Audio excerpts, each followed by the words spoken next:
di mana Gibran duduk bersama para menteri, ya.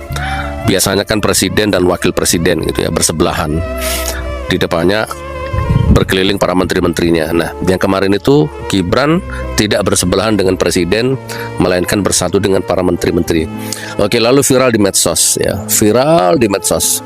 Terutama para pemuja, penyembah, para ternak itu marah, ngamuk. Nah, salah satunya coba nanti saya tampilkan ya. Perlu saya tampilkan apa enggak ya? Tapi intinya dicarilah di medsos. Intinya begini bahasanya. Ngeri ya, ngeri, sedih, jijik ya, memprihatinkan. Intinya Prabowo diserang. Prabowo, kalau bukan karena Gibran kamu nggak akan jadi presiden. Prabowo, kalau bukan karena Jokowi kamu nggak akan jadi presiden. Prabowo, kalau bukan karena Gibran, ya intinya jasa Gibran, jasa Jokowi lah kamu bisa jadi presiden. Bangsa sebesar ini, bangsa sekaromah ini, bangsa sekaya raya ini, bangsa yang dibangun dengan darah, dengan nyawa nih, bangsa yang dibangun dengan darah dan nyawa para pejuang, sekarang terhina sehina-hinanya, rendah serendah-rendahnya, dikuasai para penjilat-penjilat ya, para manusia bodoh, penjilat ya, ternak ya, bentuknya manusia tapi otaknya ternak, lebih dungu, lebih bodoh dari ternak. Itu Allah ada berfirman dalam Al-Quran ya, lahum qulubul la yafqahuna biha ya, dan seterusnya itu. Jadi ada manusia itu lebih rendah dari binatang ternak, dikasih akal nggak difungsikan ya, dikasih mata nggak dipakai melihat, dikasih telinga nggak dipakai mendengar, dikasih hati nggak pakai merasa. Kebesaran Allah maksudnya ya, pembohong, pendusta, penipu, perusak, dipuja, disembah, dibela mati-matian. Jadi negara ini dikuasai makhluk-makhluk hina seperti itu. Oke teman-teman, ini kalau saya teruskan emosi tapi intinya sedih ya. Saya nggak tahu kenapa Gibran duduk di sana. Bagi saya biasa saja. Saya nggak tahu kenapa wajahnya melas ya, saya nggak tahu. Tapi intinya begini, saya langsung kasih pendapat saja ya. 2 poin pendapatku. Pertama, ini kesempatan buat Prabowo ya. Memang kalau Anda mau bersih-bersih termul ya sekalian. Dari dulu kita sudah sampaikan, Pak Prabowo, sekarang Anda presidennya. Walaupun Anda bagian dari termul, walaupun Anda itu nggak bisa lepas dari bayang Jokowi, tapi sekarang Anda presidennya. Kita memaafkan Anda, kita nggak melihat masa lalu Anda, kita sekarang lihat ke masa depannya. Ayo, bersihkan benalu, bersihkan parasit, bersihkan termul, bersihkan bayang-bayang Jokowi dari dirimu, wahai Presiden Republik Indonesia ke-8 Bapak Prabowo Subianto. Ini kan sudah sering kita sampaikan, berjuta-juta kali bahkan, dan bukan hanya saya yang ngomong ya, banyak yang ngomong seperti itu. Anda kalau terus bertahan dengan bayangan Jokowi, Anda akan jatuh terhina. Silakan pakai strategi apapun, yang penting endingnya bersihkan dirimu ya dari pengaruh rezim terkutuk 10 tahun yang lalu. Itu sudah kita sampaikan. Saya nggak tahu apa memang Anda sudah dalam fase itu, wallahu a'lam bishawab.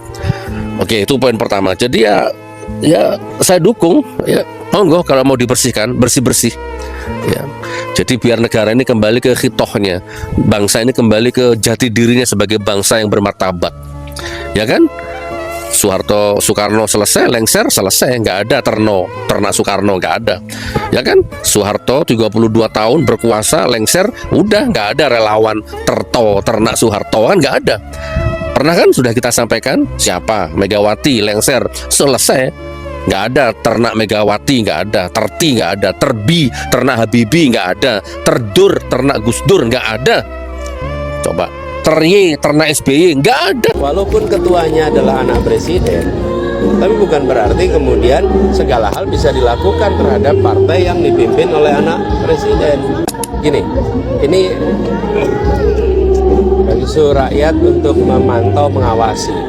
Saya sudah katakan jauh sebelum pemilu besok, waktu itu datang ke TPS, awasi, dan sekarang saatnya seluruh rakyat mengawasi. Karena kejahatan itu takut transparansi. Tidak ada kejahatan yang berani dengan transparansi. Nah, karena itu saya berharap teman-teman media, masyarakat terus pantau agar apa ada jujur. Kalau memang ada suaranya, ya harus dilindungi. Kalau tidak ada suaranya, jangan diada-adakan. Karena ini adalah aspirasi rakyat. Dan pemilu kita harus jadi pemilu yang membanggakan, jangan jadi pemilu yang memalukan. Kenapa memalukan? Memalukan itu mau disembunyi-sembunyikan yang dikerjakan. Nah, kita mendengar peristiwa itu, rakyat juga memantau dan mengundang kegelisahan.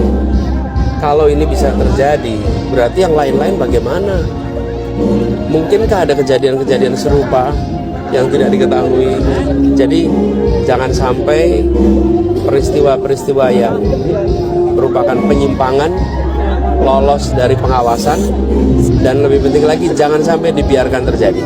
Perlu pengawasan ketat berarti Pak ini bagi Bawaslu, karena kan ini oke, masyarakat sudah mengupload C1 planonya gitu Pak, bahwa ketidaksesuaian suara ada di situ, tapi kan ini problemnya ada di masalah sirekapnya, sistemnya berarti. Jangan sampai ini nanti membuat cacat pemilunya. Kalau pemilunya cacat, yang cacat semua. Nila setitik, rusak susu sebelanga. Begitu terjadi peristiwa yang seperti ini, maka itu akan bisa merusak semua. Kalau merusak semua, kepercayaan rakyat bisa hilang terhadap proses pemilu kemarin. Dan pemerintah harus ikut bertanggung jawab. Walaupun ketuanya adalah anak presiden, tapi bukan berarti kemudian segala hal bisa dilakukan terhadap partai yang dipimpin oleh anak presiden. Malah lebih ketat lagi pengawasannya, supaya tidak ada jajaran di bawah yang kemudian melakukan kegiatan-kegiatan walaupun tanpa diperintah, tapi inisiatif-inisiatif bisa terjadi itu. Sudah rakyat memberi kesempatan kepada pemerintahan baru yang sekarang sedang bertugas. Selama 1 tahun kita beri waktu, kita tidak langsung menghakimi. Itulah etika berdemokrasi, bahwa pemerintah baru dikasih kesempatan untuk bekerja. Nah, kalau 5 tahun itu 100%, maka 1 tahun itu adalah 20%. Pertanyaannya sederhana. Setelah berjalan 20% ini, apakah janji-janji besar itu paling tidak terasa sudah 20% di lapangan? Janji soal jutaan lapangan kerja, jutaan rumah rakyat, ratusan fakultas kedokteran baru, apakah sudah mulai kelihatan bentuknya di kabupaten, di nagari, di pasar, di rumah-rumah warga? Ini bukan pertanyaan sinis. Ini adalah pertanyaan wajar dari rakyat kepada pemerintah. Negara tidak boleh sibuk mengejar seremoni dan proyek-proyek yang berbiaya besar, tapi manfaatnya belum tentu dirasakan oleh rakyat. Apalagi kalau menimbulkan beban hutang yang harus ditanggung oleh seluruh rakyat, padahal manfaat proyeknya hanya dirasakan oleh sebagian kecil. Kita ingat pernah ada pembangunan kereta api cepat dari Jakarta ke Bandung, yang menanggung adalah rakyat dari Sabang sampai Merauke, yang merasakan